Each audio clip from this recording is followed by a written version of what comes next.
একটি রাত, আর সেই রাত বদলে দিল মধ্যপ্রাচ্যের চিত্র। বৃহস্পতিবার দিবাগত রাতে আচমকা ইরানের আকাশে দেখা যায় বিস্ফোরণের আলো। ইসরায়েল চালায় ভয়াবহ হামলা। নিশানা ছিল পারমাণবিক ও সামরিক স্থাপনা। নিহত হন সেনাপ্রধান, রেভলিউশনারি গার্ডের প্রধান, 6 জন পরমাণু বিজ্ঞানী সহ অন্তত 80 জন।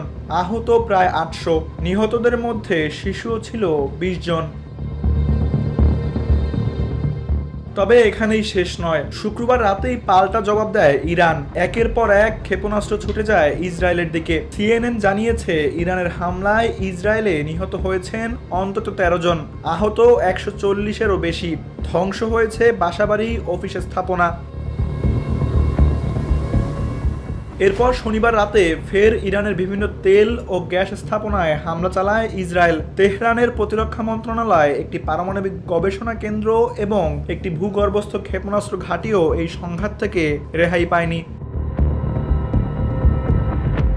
এ সংঘাতের উত্তাপ কেবল সীমান্তে নয়, পৌঁছে গেছে কূটনীতিতেও।